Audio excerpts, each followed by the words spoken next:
This week's episode is brought to you by Adam and Eve, your go-to for intimacy toys you'll never get tired of. I browsed their site and immediately started shopping.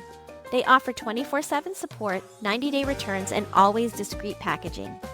To celebrate 50 years in business, Adam and Eve is offering my listeners 50% off one item, plus free shipping in the US and Canada, and free rush processing. Some restrictions apply. Visit adamandeve.com and use code PLEASEME for this amazing deal.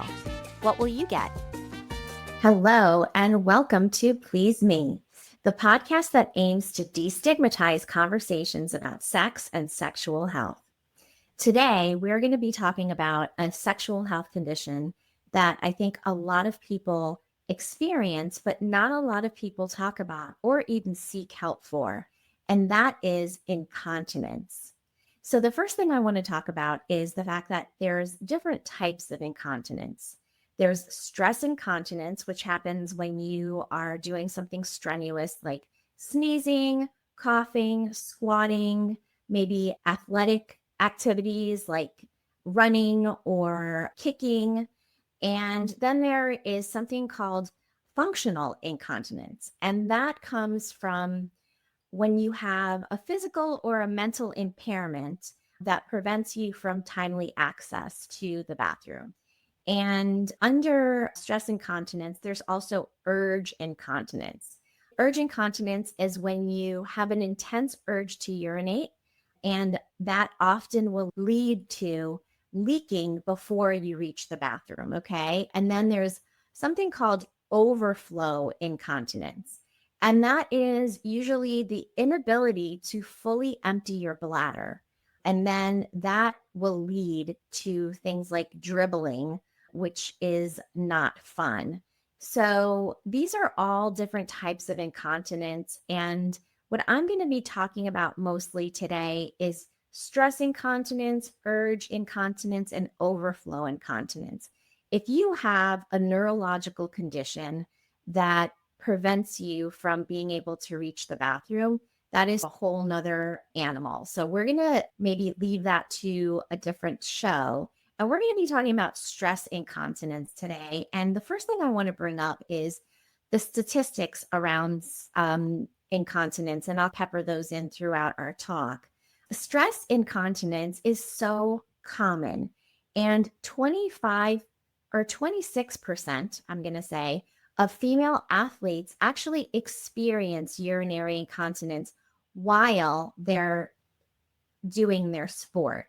And if you are talking about a high impact sport like basketball, gymnastics, running, then over 60% of participants of women experience incontinence during these sports. This is so common, and so many people just disregard it as part of the experience of doing something strenuous. But that is absolutely not the case, because we can get stronger in our pelvic floor and we can help ourselves to have less incontinence or to have no incontinence. I want to mention now that 85% of moms experience urinary incontinence after childbirth, 85%. But only 15% of women after having childbirth seek help for this condition. And it is just a travesty, because there really is a lot of help or options that you can seek to help yourself to overcome this problem. Approximately 33% of women will experience urinary incontinence within the first 3 months postpartum. And the long-term impact is that 32% of women continue to experience incontinence after 12 months postpartum, showing that it's not just a temporary issue. Pregnancy causes a lot of changes to your body. There's stretching of the abdominal wall, which causes problems and weakness in your abdomen and your abdominal muscles. And then there's the stretching of the pelvic floor and all of the musculature that surrounds the pelvic floor. And the vaginal cavity is also muscles. Think about all of those things. Those are all muscles that can atrophy, that can get weaker, and that also can get stronger. And I often tell my older patients, unless you're dead, you can get stronger. And so if you are ignoring these symptoms, it would be best to reach out to somebody that can help. And like myself, I am a licensed physical therapist that treats sexual health conditions and the pelvic floor. Okay.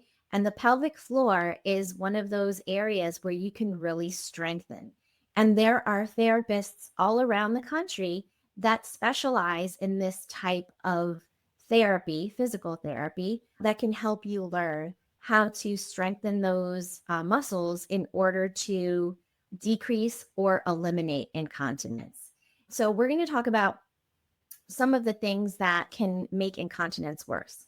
One of those things is increasing your intra-abdominal pressure. And your intra-abdominal pressure is the pressure that you feel in your stomach when you're doing something strenuous. So when you're doing something strenuous, you really can't prevent yourself from tightening those abdominal muscles. So you want to prepare yourself before you're doing any kind of strenuous activity. And you want to make sure that your bladder is empty, right? Some people will do something called just in case pee, right? Just in case peeing. And they will empty their bladder just in case they're somewhere where they can't find a bathroom, or just in case they have to do something where they're not going to be able to eliminate, right? And so this is sometimes what we in as physical therapists say is not a good idea, because what you're doing is you're training your bladder to only want to have it half full or less than half full, right? And we want to be able to fill our bladders all the way to capacity in order to then eliminate, okay?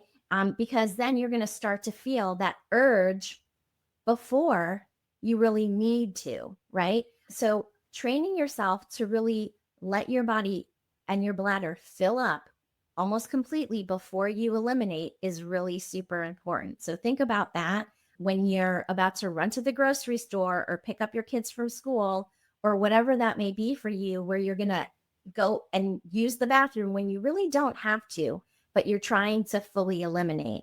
Now, I would say that if you're going to do something strenuous, like exercise, and that jumping rope always makes you pee on yourself, then definitely before you do something strenuous, I would fully empty my bladder, but I would not do it, okay, when you are going to run an errand and your bladder doesn't feel full. Now, if it feels full, then you can go ahead and eliminate. And when you are peeing, you want to think about counting 1,000 to 1,000, and it should be at least 10 seconds. And that will tell you if your bladder was full enough in order to go ahead and use the bathroom. So another thing that can cause issues with incontinence are fluctuations in our hormones. And of course, during pregnancy, lots of fluctuations happen, but during menopause, fluctuations happen too. The fluctuations in our hormones can cause weakness in our pelvic floor muscles. And so these are some of the times when we really need to focus on taking care of ourselves in this area. Now, there are some treatment options that I want to go over, and one of those things is pelvic floor therapy. I've given you a couple tips and tricks already, and I'm going to give you a few more before we leave. But after childbirth, it's really so important to focus on strengthening that pelvic floor. And of course, if you are experiencing fluctuations in your hormones and it's causing a weakness in your pelvic floor, then even if you haven't had any children, this can happen, okay? And focusing on your pelvic floor can be something that can really help to decrease that incontinence. Dry needling is another great tool that we use as physical therapists to help with incontinence. And dry needling, I like to say, is the Western version of acupuncture. And acupuncture, as we know, it can be so beneficial for so many different conditions. And incontinence is one of those things that it can really help with. It can really stimulate the pelvic floor, bring blood flow to the pelvic floor, and help you to really strengthen those muscles. It's a great adjunct treatment to pelvic floor therapy because you are strengthening on the one hand, and then you're bringing the blood flow to that area to really help those muscles to really get stronger. And then there's another treatment called acoustic wave therapy, and that is the gold standard for treatment for things like erectile dysfunction and decreased vaginal sensitivity and dryness. And that can happen a lot of times after chemotherapy treatments or during menopause. And that is also really increasing the blood flow and creating more blood flow by increasing the capillary formation in the pelvic region. And when you have more capillaries, you will have naturally more blood flow. And blood flow is what brings nutrition to all of the cells in our body, including the pelvic floor. So having lots of blood flow is extremely important.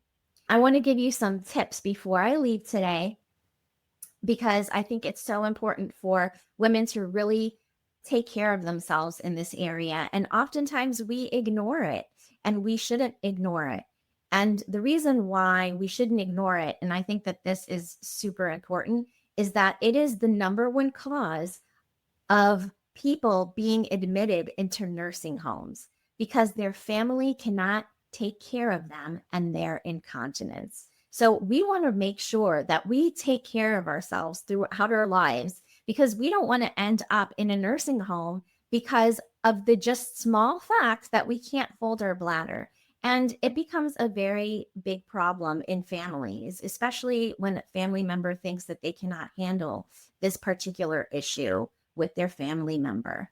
So some of the tips that I want you to leave with today are sipping water throughout the day. Instead of chugging water and filling up that bladder really quickly and then having to run to the bathroom, if you are continually sipping water throughout the day, your body is using it as you're giving it to yourself. So sipping water throughout the day is the best way to be able to continue to stay hydrated, which is essential for bodily functions of all types. A lot of times people who have incontinence don't want to use the bathroom because they don't want to pee on themselves, right? And so they limit their water intake, and that is not a good idea. You do not want to limit your water intake because you must have half of your body weight in ounces in order for all of your organs to function properly, to have normal bowel movements, and to have enough fluid in your blood to have normal blood pressure, etc. So it's extremely important to stay hydrated. And so sipping water throughout the day is going to allow your body to use it as you're giving it, instead of really filling up that bladder really quickly and then triggering that urge. That's one of those tips that I'm leaving with you. Another thing is tightening your pelvic floor when you're about to cough, when you're about to sneeze, when you're about to laugh, and not just tightening it, but crossing your legs. Those two things are going to allow you to control that incontinence when you're having these episodes. And it takes a little practice. I'm not going to lie, it's not automatic. But once you get good at feeling that sneeze coming on and tightening up and crossing those legs, you're going to see that your incontinence is going to diminish. And the last thing that we already talked about is the just because peeing. Do not do just because peeing. Let your bladder fill up and then eliminate. And it should be at least 10 seconds each time. So I just want to leave here just encouraging you to reach out to a pelvic floor therapist. You can do pelvic floor coaching, which I do online. And you can also reach out to a pelvic floor therapist to evaluate you to see what is going on with your pelvic floor.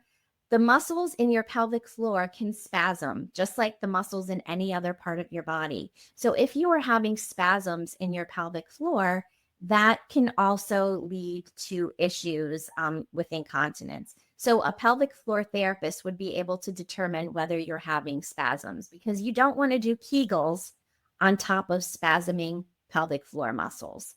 And so I just want to leave here with saying that I am happy to help you. You can reach me on pleaseme.online, look at the contacts page and reach out and say hello.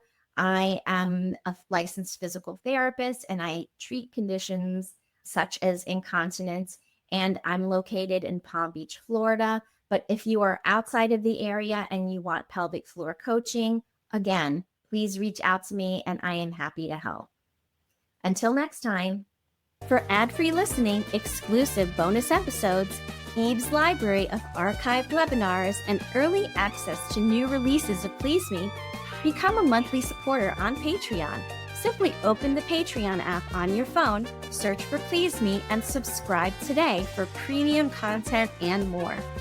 Cheers to finding your pleasure and big clit energy.